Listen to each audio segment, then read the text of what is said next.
Let's talk about 10 strategies for employee training or team training and development to supersize and grow your business. Sharon Horne-Ellstrom here, and I mentioned yesterday, I want to talk about this topic. I don't think we talk about it enough. And I think a lot of millions and millions of businesses actually ignore it and don't do hardly anything about it. They leave it up to the individual to be responsible. And guess what? We are 100% personally responsible for our own training, our own development, getting our own needs met within or outside of an organization. But in an organization, a lot of times we expect there to be systems and programs in place that will help us to grow and develop and be a better, more productive performer in that organization. I have always had that expectation because I chose my first job out of college intentionally to go to work for a huge corporation, one of the most famous global corporations to this day, because of their employee training, leadership, professional development, continuing education type programs that they offered within that organization. So continuous learning, lifelong learning has always been super important to me. It's one of my core values, right? And we want to find things that match our core values.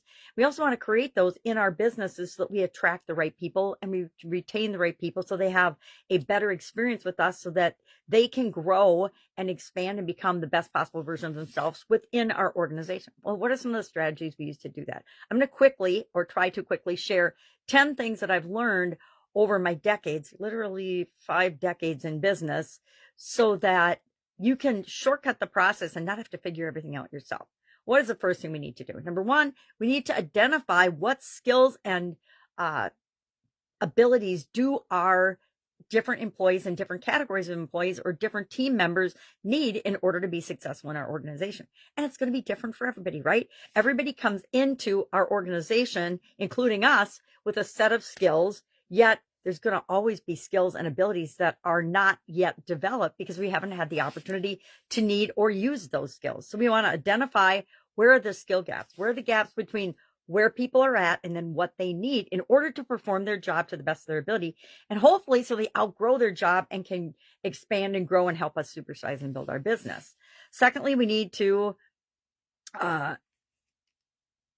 set clear objectives. What the heck is the objective of any training or skill development experience we're going to have for ourselves or the people in our organization? Now, I don't know about you, but I spend the vast majority of my time and energy sharpening my saw, sharpening my axe, whatever you call it, trying to learn and grow and continually improve. I'm an avid reader. I'm legally blind, yet I still find ways to read every single day because I know the power of that. A lot of people don't read at all. The vast majority of people, even in America, don't pick up a book after high school. That's really mind-blowing to me, but that's how people are. I thank my parents every day, and I'm grateful that they taught me and my sisters, and I've taught that to my children as well and my grandchildren, the love of reading and learning and growing and lifelong learning. So we want to identify the skill gaps and we want to set clear objectives. What's the objective of our overall training philosophy and program and processes for our organization? And then we're going to do that on an individual basis. I know how much most people hate performance appraisals and feedback from their boss, but that's because most leaders and bosses are doing it wrong. If people leave a meeting with you or a feedback session or a performance review feeling bad, guess what? That's not on them. That's on you as a leader and a coach and a developer of those people, because that's what our job is as business owners and leaders, is to be of service to the people that are part of our organization. And that means helping them to become a better version of themselves in a way that feels good to them. Now, we could get into the whole topic of some people are sensitive and can't take any feedback. That is true. But that is then an area for skill development and training for them, right? And there's a whole lot of programs and options out there to help people with that. You don't have to be the one that does it, right? So we want to choose then third, the right training methods for the individuals and for our organization. Guess what? All of our organizations are different. All of our businesses are different. And what works for one business may or may not work for you. And it's up to you as the leader and whoever is selecting training and skills development for your organization. It might be you. It might be an HR person. It might be an outsourced activity. You have to make sure that what you're buying or using actually fits with your culture and what results you want for your organization. Fourth, we want to provide continuous learning opportunities for people in our organization.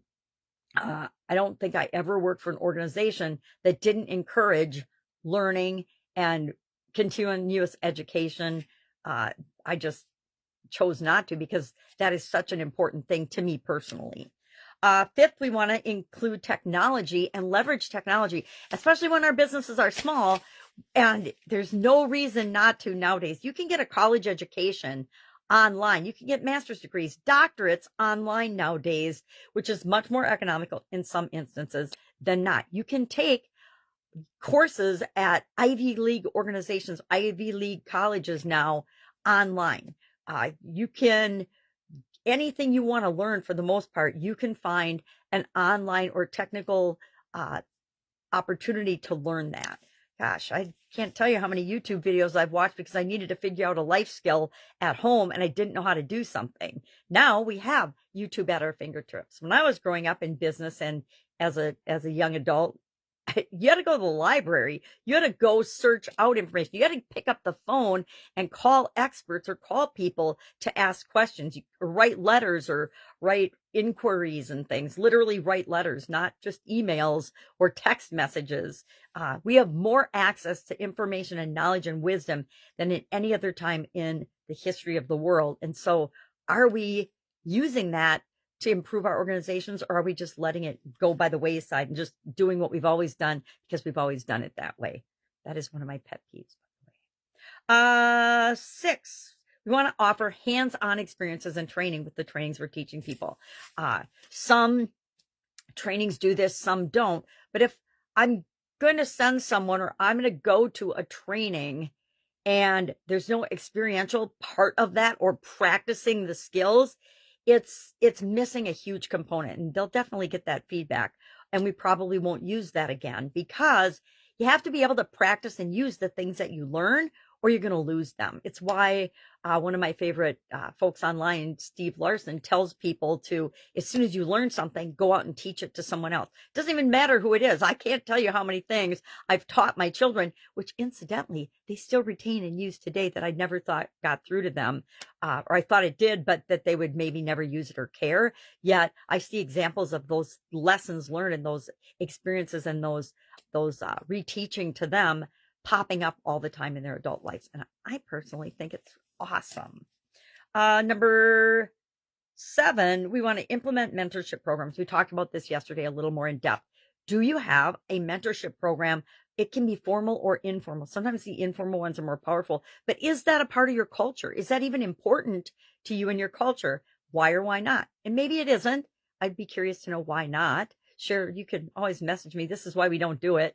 I'd love to hear those stories, because I think that the reasons for not doing it are far less important to your culture and your business and your longevity and your success than for doing it. Are there problems and challenges with everything, including an employee training program or employee training, any employee training? Absolutely. But that doesn't mean you throw in the towel and you give up and you don't do it, because it's the right thing to do. Mentorship program. 8th strategy we want to make sure we're doing is, are we monitoring progress of our overall training and development system for our organization, for the people in our organization? Are you monitoring your own personal progress when it comes to training and personal development and growth? And are you getting feedback? Are you getting feedback? And are people that are getting training and setting up your training programs, are they getting feedback about what's working and what's not working? 9, we want to recognize and celebrate successes, and recognize and celebrate growth and improvement, right? And how you do that will be different for each of our organizations. We've found some really amazing and fun and creative ways to do this. But what I find works best is if we match the reward and the celebration with the person that's had the accomplishment, right? You can ask them what they would like in terms of celebration. Sometimes, and it's different for everybody. Some people are very outgoing and extroverted, and they love a celebration and a party and a cake and a, whatever, or going down to the local tavern and having a drink together. It's different for everybody. So find out what's important to them. That's my favorite way. And finally, 10, You have to evaluate and monitor your entire overall culture, right? Do you monitor your culture as well as education and training for the people in your organization? So I'd love to know what you're doing in your organization for employee training.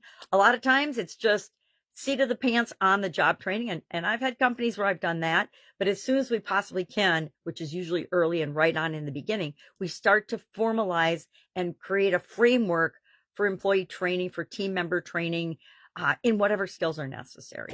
All right, that's all I've got today. Have an awesome day. And I will, of course, be with you tomorrow with another strategy you can use to supersize and grow your business right now. Have an amazing day.